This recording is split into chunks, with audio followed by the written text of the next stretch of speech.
Hi friends, as you can notice, this is the editorial published on the Hindu newspaper Shore Up the Lifeline on Rural Job Scheme.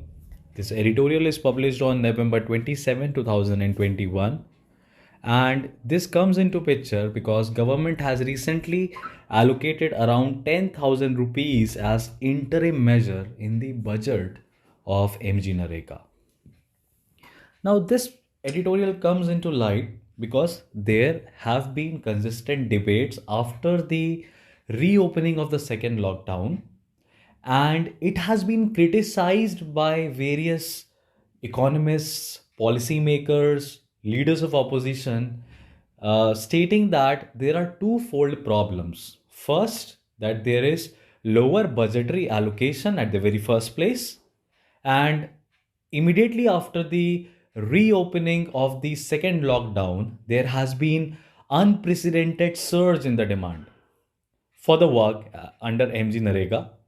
And secondly, the center has also highlighted the lack of implementation by the state governments, saying that this is not the work in MG Nareka is not being allocated on the basis of demand, but it is being, the work is being given on the basis of supply. And whenever the state governments are losing out on funds, they are creating an artificial squeeze in the demand. Which means even if there are more registrations, more number of rural economy turning towards the state government for registration of work, they are being downplayed, downsided, or ignored. Now, this particular editorial, if you can just pause the screen for a minute and read it, so that after it, when I'll tell you the explanation, it would be more resounding and meaningful for you. All right, so I believe you must have done that, patiently read it. Now, this editorial highlights that interim measure has been taken, which means that the amount allocated is not completely final. It can be raised, it can be decreased also, as per the desire of the central government. Secondly, goes on to tell you that there is a negative net balance on the estimates, which means 24 states and union territories basically are in red, which means they are short of funds. So if I can exactly take you to that particular page where it has mentioned that it is short of funds, you can notice that as many as 21 out of 35 states UTs have utilized over 100% of their allocated funds under MG Narega. All right, so this is the basic problem that you can notice in this infographic. Coming back to the editorial part, there are further problems of high demand and because of the extended effects of the pandemic and delayed payments of for those people who have already completed the work in the previous year.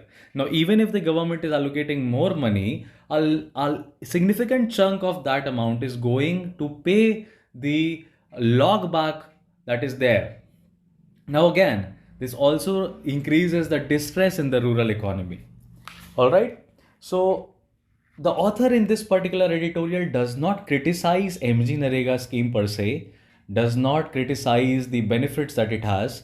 Rather, he has mentioned that MG Narega is a very, very important scheme for rural economy because it is the only scheme that has worked in sustaining the rural economy, rural distress, by at least giving them certain kind of guarantee, all right, in terms of wages, in terms of employment opportunities. The author also tells you that post lockdown, post COVID, we have seen that there are twofold problems existing. First, that there is employment distress, and second, that there is significant reduction in the wages being paid.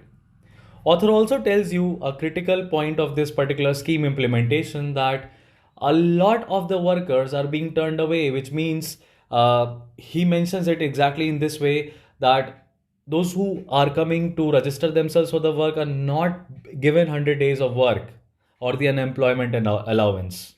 All right. So, which means that there is an assumption, or you can say we can reach to this assumption that either the fund is being leaked because of the corruption, All right, since artificial squeezing in demand to keep away, or the states are not having significant amount of money, and the states also might be distributing the number of works. Let's say if there is a fund allocation for 100 days work given to be given to a particular person, the state might divide that amount into two people, so that both of them are able to get some amount of money rather than one taking away the complete money. This also is, a basic reason is that there is a reduction in the fund. So we need more information on that. But yeah, this cannot be a conclusive assumption. That is very rightful to say. Now, in the second passage, the author goes on to tell you the solution for that, that the budget allocation should be based on the estimates. It should not be less than that. It should not be more than that. It should be exactly as to the estimates of the expenditure for the scheme. Also, so from this particular editorial, we can come to these highlight input points, that there is low budget allocation. So the only problem he has mentioned is regarding the budget of the scheme. Now, what is the reason of the fund crunch? Can be twofolds. There is obviously lower allocation, as well as there is sudden increase in the demand, which was unprecedented. So what could be the assumption by the government, that why it has kept the allocation limited? Because government might not be expecting that there would be a sudden demand post the lockdown. But what after lockdown? The passage is silent about that. It does not tell you what the government had thought or could think of possibly. Now, MG Narega budgetary allocation has basically affected the rural areas, because ultimately, this is being implemented by Ministry of Rural Development, and the target area is rural economy. So the lack of funds have also impacted delayed payments. We have already discussed. Impact of lockdown, we have already discussed. Also, author tells you in the passage that decline in employment and decline in wages is also more the reason why more number of people in the rural areas are moving towards MG Narega. They want more work under MG Narega. All right. Benefit of MG Narega has been that it has sustained the rural economy during the economic crisis. During the pandemic, there are some states particularly which are worst hit. For example, Bihar, Telangana, Gujarat, Tamil Nadu, Andhra Pradesh.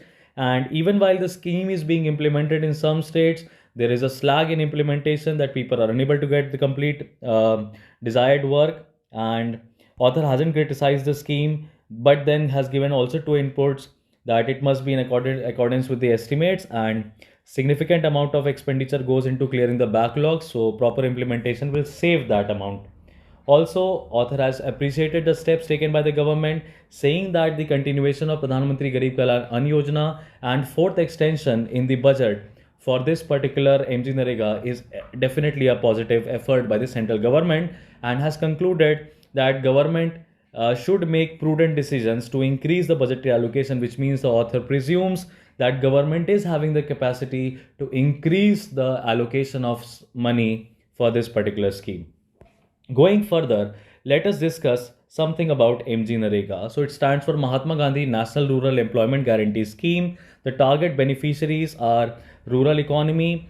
Basically, unskilled manual work is given to people belonging to lower poverty line, below poverty line people. All right. Now, implementing body is Ministry of Rural Development and Employment. It was launched on August 25th, 2005. Gram Panchayat is the nodal agency that maintains a job card, seeks the application in the respective local jurisdiction, and issues a job card. So, this, because this can also be one of the significant mains question, that what is the role of local self-government in sustaining the rural economy, in maintaining the rural economy. You can also face a question as to what is the significance of ground level work or ground level third tier of government in MG Narega. Also, how MG Narega is potent to sustain the rural distress during the lockdowns and post the lockdowns. This can also be a very significant mains question. So there are certain facts that you need to know.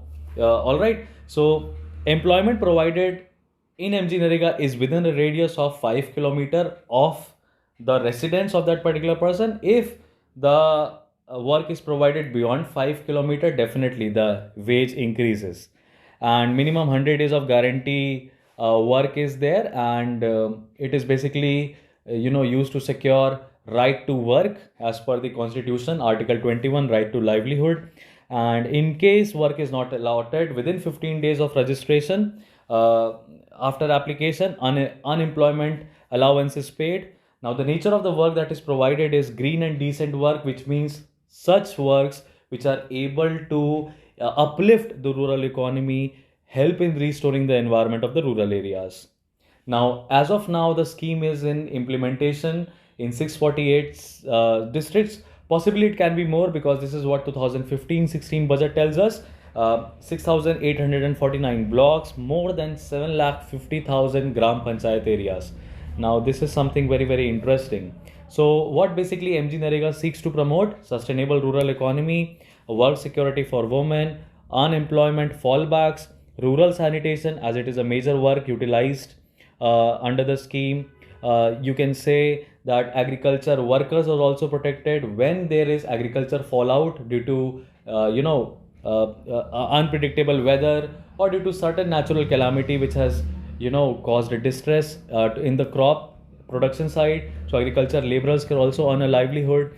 And basically it also reduces, you can say, rural to urban migration, which is also posing a threat on the available resources in the rural areas. So we can say that rural poverty is also very much imminent, because after the lockdown, the demand for work is more and supply of wages is less. So this also, MG Narega equally can also be effective in reducing the migration that is there. Categorization of work has been done under 10 categories. If some are to be told, it can be watershed, irrigation and flood management, agriculture, livestock, fisheries for coastal areas, sanitation and rural drinking water. All right. So it is also, right to work is also mentioned in constitution, as well as there is also international conventions that you can highlight: UDHR and ICSR, that is International Covenant on Economic, Social and Cultural Rights. And it was first proposed in 1991. This is a fact, good fact for you, Narasimha Rao. And it was introduced by Raghuvansh Pratap Singh during the tenure of Prime Minister Manmohan Singh. Congress government was there. All right. The budgetary allocation for 2020-21 was 73,000 crore. As per the critics, it is 34.5%, precisely less than the estimated amount of 1,11,500 crores. The implementation scheme is 60-40, 60 by the center, 40 by the states. And the current criticism hovers around these four bullet points that I can tell you about. There are three bullet points that I can tell you about per se, is that the state governments are not utilizing it as a demand driven scheme but a supply led scheme. And the lack of registration of work is again highlights the lack of proper implementation. Also, there is artificial squeezing of funds by the state government. This is what the center is alleging. Where state government lack funds, they stop generating the work. Now, whatever are the current criticisms, definitely you can find a midway for the possible solutions, and that will be summing up your one prominent, most expected question. All right. So, keeping this in mind, let's wrap up this session. I'll see you guys in another editorial analysis.